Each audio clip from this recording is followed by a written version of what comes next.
మెంతెం కూర పప్పు చేసుకోవాలనుకున్నానండి. ఫస్ట్ కందిపప్పు ఒక 5 మినిట్స్ నానబెట్టుకోవాలి. అయిన తర్వాత కొద్దిగా ఆకుకూర వేసుకోవాలండి.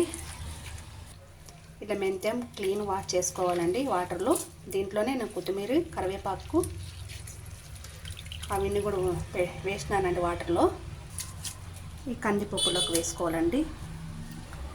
అలాగే కొద్దిగా ఆనియన్, అలాగే కొద్దిగా టమాటో, అలాగే పచ్చిమిర్చి అండి. క్లీన్ కడుక్కొని కట్ చేసుకున్నానండి. గార్లిక్, చిటికెడంత పసుపు, అలాగే కొద్దిగా చింతపండు, అలాగే కొద్దిగా ఆయిల్ వేసుకోవాలండి. అలాగే కుక్కర్ మూత పెట్టుకోవాలండి. విజిల్స్ పెట్టుకోవాలి. అలాగే స్టవ్ ఆన్ చేసుకొని కుక్కర్ పెట్టుకోవాలండి. పప్పు రెడీ అయిందండి. కొద్దిగా కల్లుప్పు వేసుకోవాలి.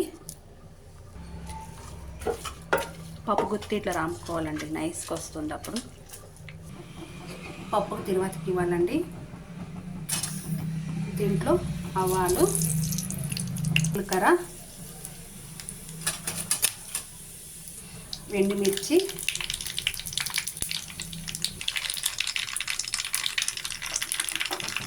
అట్లే ఆనియన్, సారండి గార్లిక్, అలాగే ఇలా పెట్టుకోవాలండి. చాలా టేస్ట్గా ఉంటుంది పప్పు.